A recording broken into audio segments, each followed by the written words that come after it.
Welcome to the show where we talk about whatever we want, whenever we want, and nobody cares. Hi, I'm Eli, and this is my brother and co-host Joshua, and This is something.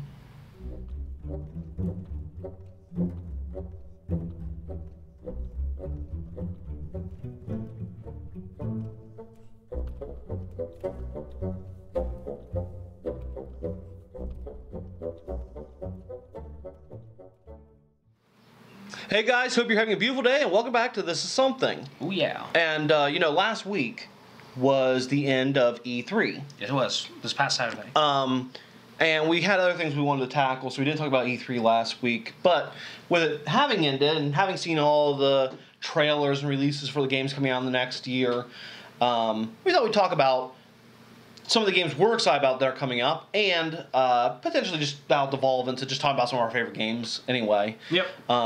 I think the big one that everybody was waiting for was Assassin's Creed. Yep. Which is Assassin's Creed Origins. Origins. It's based in Egypt, but earlier than I thought it was going to be, and I think earlier than some people thought it was going to be, because they made reference to Egypt a lot during like the time of Evie Fry and them. They made reference to Egypt, and we didn't know if maybe they were going to be going to Egypt after the pyramids and all that, but they've decided to go back to the beginning of the Templars and Assassins. Now, which is kind of cool, which is a little different take, because more recently they've been hitting a lot on, like, going later and later, and I think some people got bored with Assassin's Creed, because it was like the same story, just in a different era each time. You know, oh, we're trying to find another piece of Eden. Oh, trying to do this. I think this might be a nicer take on it because it's the beginning of the Assassins, beginning of the Templars. You can see a different storyline there. So that I'm actually super excited for. Now, you said that it was much earlier than you thought, but to be honest, in Egypt's history, it's kind of late in ancient Egypt's history. You're going around the time of Ptolemus, and like the pyramids and the Sphinx, they've already been built. We're not going there. No, it looks like they're building something. There's still a lot of construction going on, but the pyramids themselves are built. Yeah, but the Sphinx itself is built like that. So that is kind of I think it's just a little bit later though. It's not like thousands of years later. From what I've read, it looks like it's gonna be quite late in ancient Egypt's history. But it's still ancient Egypt. It's still ancient Egypt. It's not Renaissance Egypt, no. which is a weird time period. But Assassin's Creed has been known for hitting on weird time periods that aren't usually hit on in video games and movies and shows, which is kind of nice then, except for ancient Egypt is hit on in media a lot.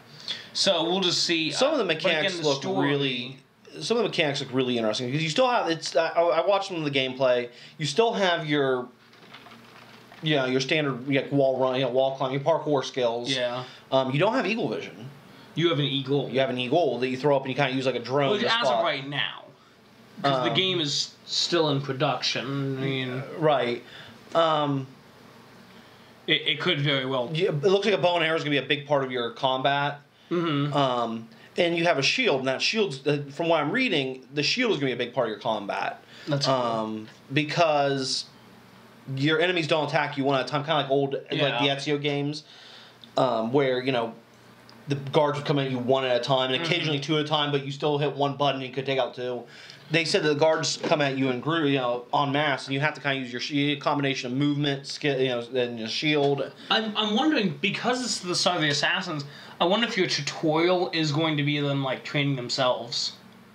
Could be, because it is at the beginning of the Assassins. Well, I'm wondering how the story will go, because it might be the story may start with like cutscenes of it starting, but you might actually start when they've already started.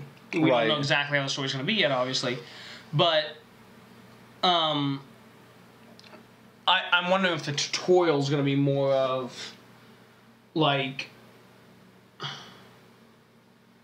I wonder if the tutorial is going to be more of you actually training. I wonder, how in like past games, they've made excuses for how you don't have your weapons at the beginning. Especially with Ezio. It's like every Ezio game you start off like, oh, well, you started off in Rome, and when you got to Rome, you were undressed. So, well, you started off as what's the name in the tutorial in Montegioni. That's pronounced right. I can't remember. But you start off there at the villa, and then you go to Rome. But when you get to Rome, you've passed out and all your stuff's gone. Right. And like, oh well, looks like you're gonna have to do this. Meet up with Leonardo da Vinci to build you a new blade and a second blade. Well, look at Altair's game. You know, like you get your stuff in pieces. You're like, you've done enough that you can go. You can have this sword now, or you can have this knife, or you can have. Like, so okay, I'm thanks. wondering if they'll in this game, if you'll have to earn. That was something that was interesting. It looks like you can take not things earn, but like they'll actually build them. Is what I'm saying. I'm going to say. It looks from some of the gameplay I saw, it looked like you can take some of the guard, like people you kill, guards and stuff. If they have a better piece of equipment, you can take that better piece of equipment. And didn't they introduce that in the one in France? I can't think of what it's called. Which one it is? Unity. Unity. Didn't they introduce that in Unity where you could pick up weapons and keep them if you didn't already have them? I think they did. I've only played a little bit of Unity because I don't have. I can't remember. I do. You know, here Unity got a lot of trash, but I actually kind of liked Unity. Yeah, I kind of liked Unity. I kind of liked Arno Dorian. Arno Dorian. I mean, he was a little bit of a flat character, but not terribly so. I kind of liked him. I kind of liked France. I thought it was a very beautiful game. Mm-hmm. It was cool to see that time period of France, brought to life in the game. So I'm wondering if you'll just get your pieces as you. It'll be interesting to see if they make like a little call to the other games by giving you the chance to get Altair's sword. Because in every other game, at the end you can buy Altair's sword and it's really expensive. But this is before Altair. Right. So will they do that as a little that will be very strange. It would be very strange. It would be strange historically. Yeah, exactly. It would be strange. But historically, it's strange for all of them. If you think the sword does not probably travel that much. It would. I mean, the swords do travel. Do travel. I don't know. It'll be strange to see if they do something like that. As a little thing. Now we've talked almost half the time of this section on Assassin's Creed. Ubisoft put out another game that they're making. Yeah, speaking of Assassin's Creed, I am super excited for that. They should have done a long time ago. And it's called Skull and Bones. Skull and Bones. And that they should have done back when they did Black Flag. It's essentially Black Flag without assassins. Without assassins. Which I think Black Flag was, first of all, probably my favorite Assassin's Creed. The replay value especially I will say it's the least Assassin's Creed of the Assassin's Creed games. Well, yeah, definitely. Because, definitely it's the least assassiny of the Assassin's Creeds. And also, excuse me, they didn't need to. They didn't need that assassin aspect to have it as a really great game. And as I said, the replay value was just absolutely fantastic. That I could pick up that game right now, and play it and love it. Because it is just such. I just haven't played video games that much recently, but that game specifically, I could pick up right now and play and love it just as much as I used to. Because the replay value is just absolutely incredible. This game I think it's going to have a storyline, but it's also going to have. Well, outside. Before I get into my thoughts on it, there's another game coming out. There's another pirate game coming out. Interestingly enough, it's a little more cartoony looking. It's called Sea of Thieves. But it also looks good. It also looks. They both look good. They both look like very different type of pirate games. One has a little more of a fantasy element. It looks like. Yeah. A little more. Like they have like skeleton crews that you're fighting and stuff. On. My fear with both of them, they both look really good. I actually, as much as I love Black Flag, and I love Black Flag, that's one of my favorites. I actually think Sea of Thieves looks to me slightly better. The cartoon one. Yeah, it looks slightly more. I mean, they're all animated, but it looks cartoony. Yeah, I mean, it looks slightly more fun to me. Really. But between the two, my fear is they look like they both heavily rely on multiplayer. Yeah, and I want to have the option of local play. Of just playing the way you play as Yeah, they're talking about how it is awesome in the Skull and Bones that they do offer. It looks like they're going to be offering, upgrades on ships, and each ship, rather than you can upgrade each ship, but rather than have like you start on one and you stay on that whatever, each ship isn't better than the other per se. It's that they're different, and they each offer a different thing. So I'm very interested to see how they do that. The multiplayer, they're talking about how important multiplayer is going to be, like 2 ships sacrificing themselves so that you can get away with the money and split it later, something like that. I'm really hoping a feature that I would like to see is burying your treasure. That would be cool in a multiplayer map. Right. So then whenever you go into a multiplayer map, your treasure's there, and then someone can steal it. Right. That would be cool. Now those are 2 games that are very similar. Yeah. And I'm actually really excited for them both. But on those sort of games that look similar, Call of Duty this year is going to be releasing Call of Duty World War II. Call of Duty World War II, which is like Very just the most name, right? Yeah, it's like the least original name you could possibly come up with. Like, what's it about? World War II. Okay, we'll call it that. I mean, I'm not saying Battlefield 1's. That is twice in 2 weeks. We're gonna have to shut that window. Right now, we don't have much ventilation in our studio, and because we leave the window open, and hospitals right there. The ambulances go by. Yeah, so we apologize for that. Hopefully, in the future, we will get an AC or something we can put in here that we can cut that out. But I digress. I know Battlefield 1 is a much better of a name, but have you seen the World War II trailer? I have. Because here's the thing, I'm not a big I did play a lot of Call of Duty when I was like in college. Well, when we had the GameCube as well, we had a couple. Yeah, when I was like in high school, college, I played a lot of Call of Duty. But I will say, real fast, related to when we used to play, I feel like Call of Duty and Medal of Honor kind of outplayed themselves. They're. Yeah. Medal of Honor hasn't even put out something in a long time. Well, it's because they stopped making Medal of Honor. Yeah. They focused on doing, Call of Duties. They're the same company. Oh, they really? Yeah, they're both I EA. actually did not know that. Oh yeah, they are, aren't they? Yeah. Or no, not EA. Yeah, EA. Yeah, it's EA. EA. I don't know. I was kind of the thing is, I haven't played Call of Duty. I play Battlefield a lot. I like Battlefield a lot more. I think there's a lot more variety. I like the community a little better. I think that the people online are a little more respectful. So I like Battlefield quite a bit more. But when they announced World War II, I was actually a little bit excited because I was like, you know what? I haven't played a World War II game in a long time. They haven't done that in a long time. Mm-hmm. And I watched the trailer. I was like, it's like I've played this already. Like everything looked like I've already done this. And I kind of was sad. Yeah. So it's clearly a pretty shameless repurposing of Battlefield success for World War I, and I don't blame them. I mean, you look at Battlefield 1 was introduced at the same time that Call of Duty Infinity was released. Infinity War. Now, I'm not trashing on Infinity. I know I got like the least dislikes on YouTube history or whatever, when that trailer released and all that crap. But the least dislike. That's a pretty far-fetched. Like, no, I know it actually did. It actually did break records for like the most dislikes in. Oh, the most dislike. I thought you said the least dislikes. I was like, good. Oh, I'm sorry, the most dislikes. The least dislikes. I'm like, that's pretty awesome. Like, that's kind of reaching. Like, we didn't do the best, but we did the best at the worst. Yeah.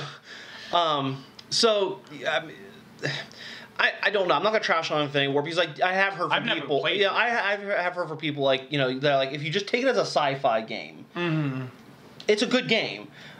Which is like, well, but this is, I don't expect that from Call of Duty. But you saw how well Battlefield 1 did, and you saw how of course, the next natural step then is like, let's emulate what those guys are succeeding. Let's emulate what those guys are doing. Yeah, and I don't blame them for that.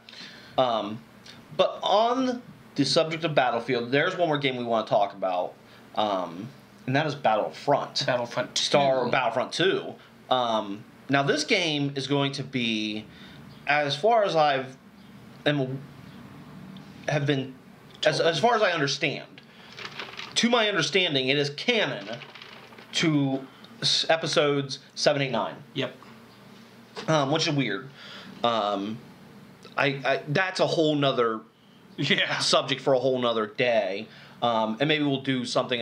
This is something else about that here in the maybe next couple weeks. And I'm excited for the game to come out. We'll have to definitely try that when it comes out because we've played Battlefront 1. That's a good game. Well, no, here's the thing. When I got my Xbox One, Battlefront was the game I wanted to get because I was stoked about it. Yeah.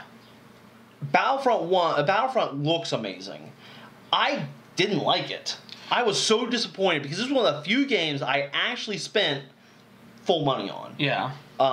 I never buy a game full price. I'll wait a whole year and then buy it used or whatever. Mm-hmm. This is one of the few games I bought full price and was so disappointed. I was like this. It's beautiful, and there were moments of real nostalgia, but there were things like the original Battlefront games. You could fly in ships and go into somebody else's Star Destroyer and fight on their Star Destroyer. Yeah. And steal a TIE fighter and fly back to your cruiser. Mm-hmm. You could dogfight out in space. You could when you're on land. I mean, there was so much to do, and it was just so much fun to do. Mm-hmm. And this just felt so lackluster. It just felt like there were so few options. Well, it sounds like this next game is going to be kind of like the original Battlefront 1 to Battlefront 2 contrast, where Battlefront 2 ended up being notably better. And I think this one looks like it might be an improved. Improved, but you might be a little. And here's the thing: they're making the same developers are making the same as Battlefield. Mm-hmm. And when this game came out, I was like, "This is gonna be awesome. It's gonna be Star Wars. It's gonna be Battlefield with a Star Wars skin over it." That's exactly what I wanted, and I was so excited. It wasn't. There's no iron sights. That really bums me out. I hate that. I kind of hate that. Unless the gun has a scope and you can scope it, but yeah, I hate the cooldown system. Instead of reloading your gun, yeah, you fire, and then you had this cooling system, and you had to hit at a specific time to cool your gun right away. Otherwise, you had to cool it down. Otherwise, yeah, you had to let it cool. So, anyway, those are some things we're looking at, guys. Tell us what games you're looking forward to here in the future. But until then, here's some commercials. Something to look forward to next week.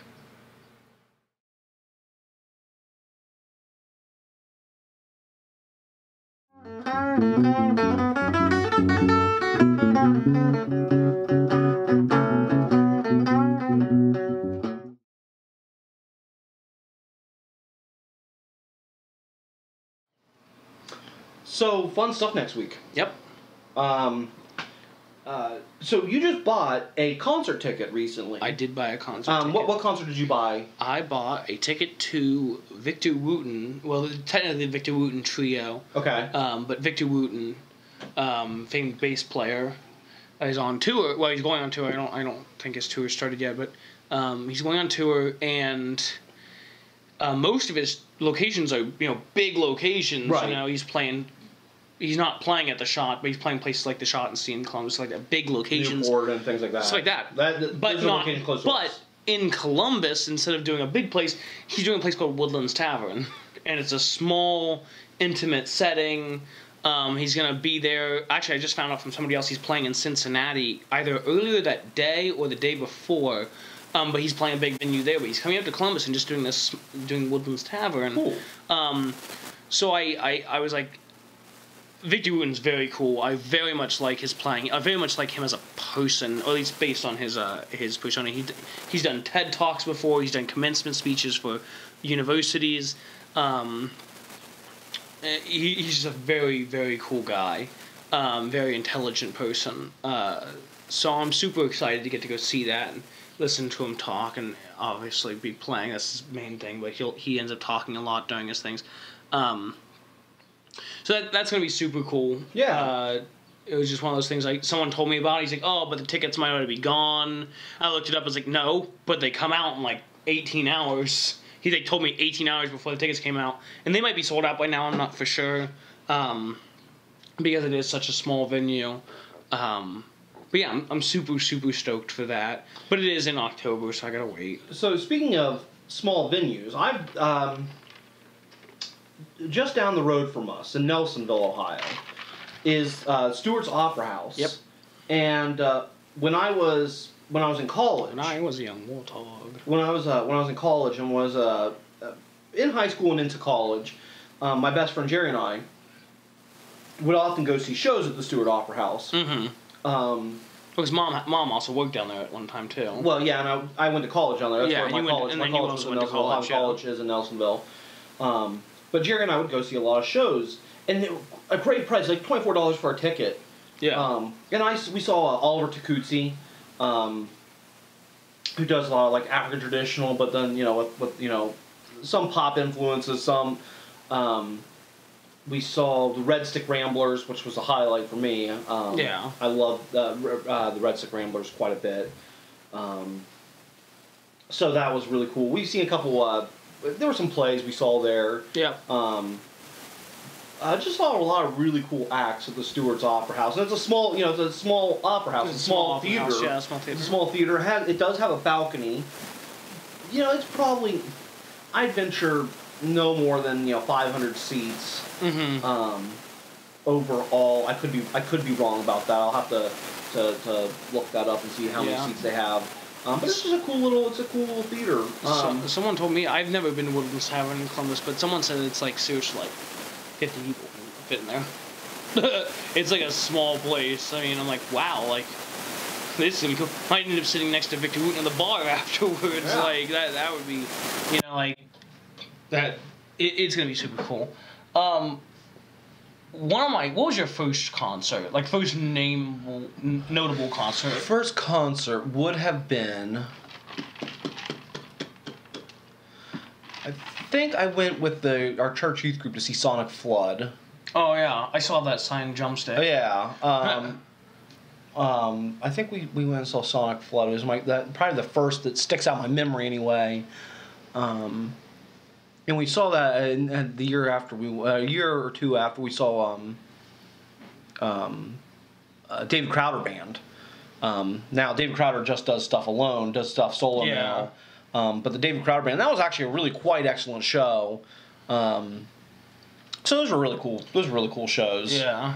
What was your first concert? Like, what was your first? The first concert I remember, I might have gone to others, but the one that comes to mind right away that I remember being first was Stomp.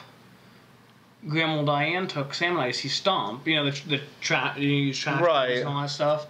That's pushing it as a concert per se, because it's also a Broadway production. But they do different. It's skit music. But it is, and it's different. Yeah, I mean, it's a concert. Yeah, based. Yeah. I would count but you could say concerts though. See, I don't consider musicals concerts because I think there are different media. Yeah. They're a different flavor. I see them more as a Broadway production. If not that, then. Because then you would also count. I mean, don't get me wrong. I'm not bashing Stomp because Stomp is really cool. I do like Stomp. Stomp is super cool. It's super cool. But if not Stomp, then I mean the Lancaster Festival brings in a lot. So actually, probably before Stomp, I saw stuff. Arnett Howard a lot down. Arnett Howard and anybody that really plays down. Yeah, so we have the Lancaster Festival here in Lancaster, Ohio, and it's big. It's a big deal. It's not some 2-bit festival. It's a big deal, and we get some major artists to come out. Vince Gill was here last year. Vince Gill. The Beach Boys are coming this year. I was at the Beach Boys. They were here a couple of years ago. Yep. When I worked at the hospital, there was the hospital elite have a table. Yeah. So this concert takes place on our Ohio University Lancaster branch lawn. Yeah, it's a big lawn. And so you bring out you buy your tickets, you go out on a beach blanket, you get a beach blanket or you get some folding chairs, and you go and watch the show.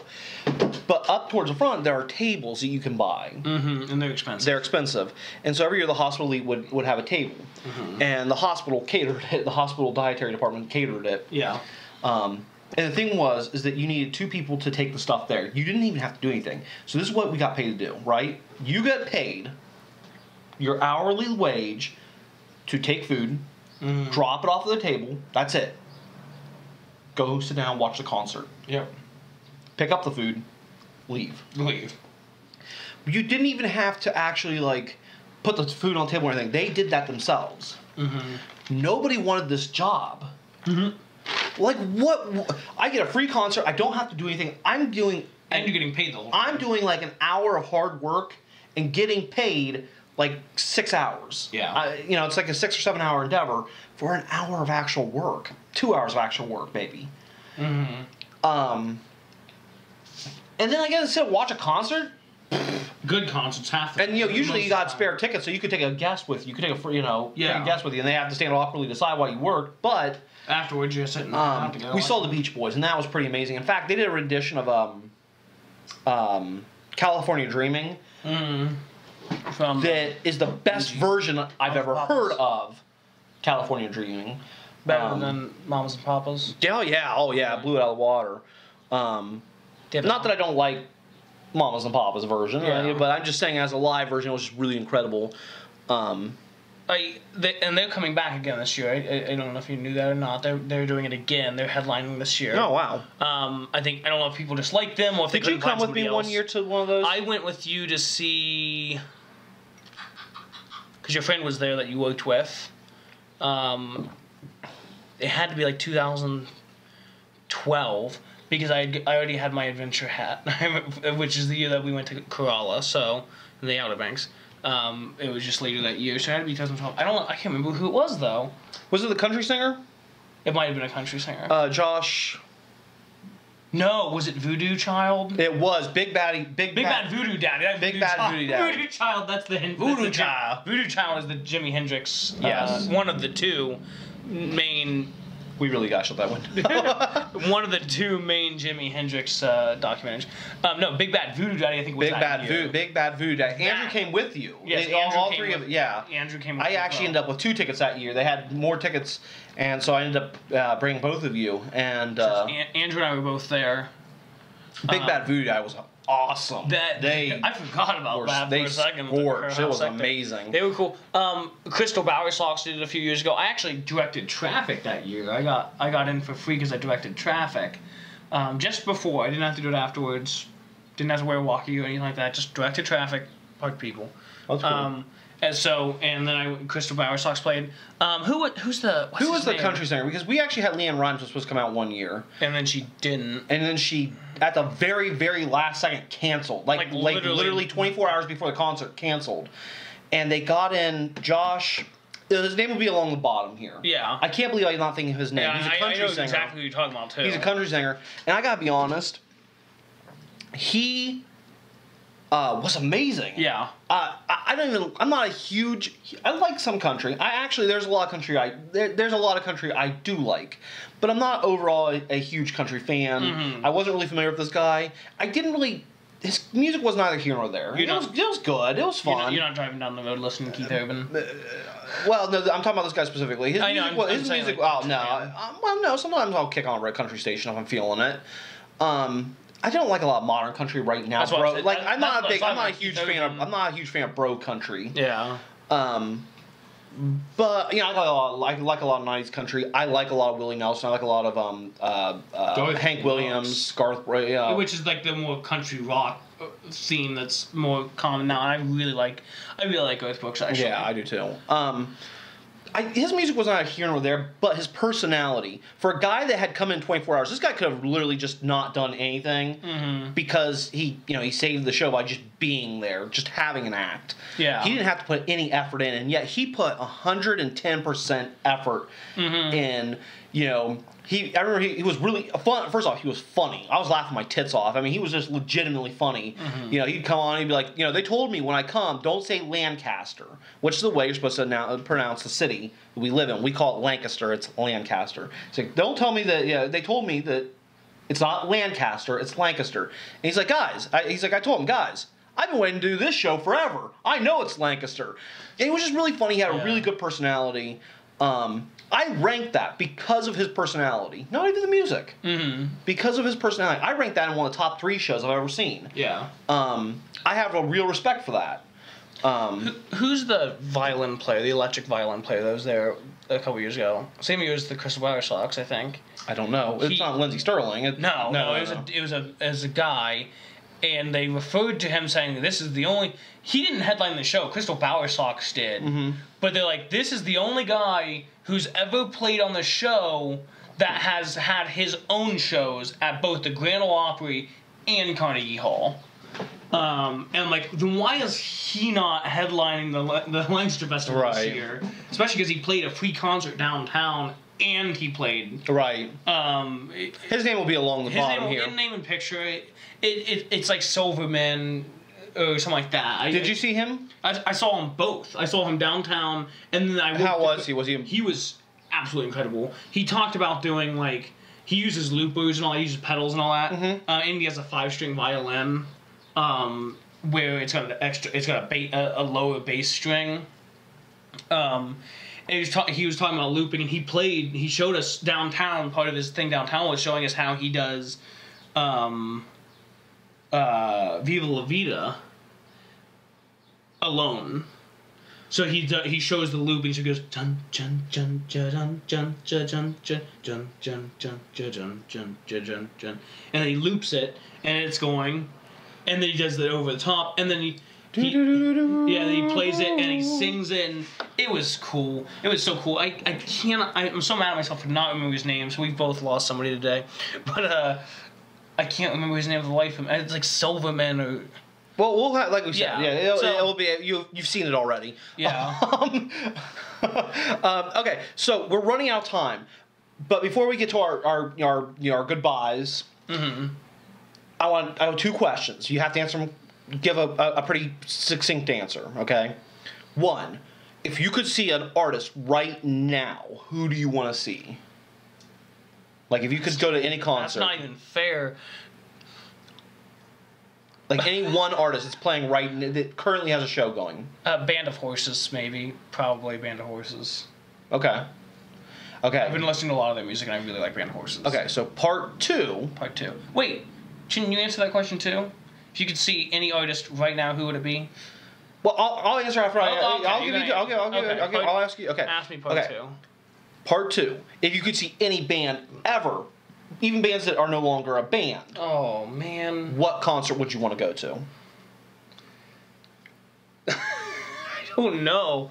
I would... Dave Matthews Band. Oh, Dave Matthews Band. So much Dave Matthews. So much Dave Matthews. I like some Dave Matthews. I like some. I was really in Dave Matthews when I was in high school. I know, that's how I got introduced. I almost went to a Dave Matthews concert when I was in high school. I missed a B.B. King concert when I was in high school. I don't want to talk about that. Kind of late for that now. I hate to say it. I almost went to a Dave Matthews concert when I was in high school. I didn't. Glad I didn't, because I don't really care for Dave. There's Dave Matthews I very much like. I don't like most of it. Well, yeah, as I said, I want Gravediggers. I really like. Gravediggers is one of my favorite songs. Gray Street, Grace is Gone. Just about everything from that album. With a G. What was that album called? Busted Stuff. Everything from the Busted Stuff album I really liked. And I like some of the other stuff too. But okay, if I could see. For bass players, because I'm going to go see that Victor Wooten concert, I would see Jaco Pastorius. Okay. He passed at 35 years old a long time ago. You can't really see him anymore. I would go back and see Jaco Pastorius. For full bands, though, it would be cool to be able to see, I saw the Beatles. I saw the Beatles. That's impossible now. You're right, yeah. There are people that are alive that saw the Beatles, obviously. Well, yeah, Lancaster Fest had a Beatles tribute band. I personally know people who have seen the actual Beatles play, but there's nobody that just pops in mind. The Beatles keep coming to mind because you can't see the Beatles anymore, and they're so well known for so much. It'd just be cool to see the Beatles, I guess. So. That's your answer? I'm gonna go with the Beatles for now. It's not my primary answer. I'll go back. I'll answer part 2 first. Bands I would want to see. I think of all time. I think CCR. Oh, I didn't think about CCR. Oh, well, the wrong one. There's CCR posters usually here. Never mind. Screw the Beatles. Screw the Beatles. I want to see CCR. Ooh. CCR or Queen. One of the two. I'm thinking. Definitely. I don't like Queen nearly as much as I like CCR. So I like them both equally for different reasons. I'm thinking I'd like to see a CCR. CCR was only. I think CCR in the heyday of CCR in the late 60s, early 70s. There was only 5 years that CCR was together. Right. 67. So in the heyday of in that time period, just all the pot. All of it. All the Vietnam protest. Vietnam protest. No, CCR definitely is headlining for me now. CCR. You probably should have said Woodstock. Like I want to go see. I want to go see Woodstock. The best concert is a huge concert. Woodstock. CCR. Okay, yeah, definitely. I didn't. Current bands. That's a tough sell, though. Well, there's not. I hate to say, there's not a lot of great current bands. That's one of the problems. You know, I'm thinking like Green Day. Green Day.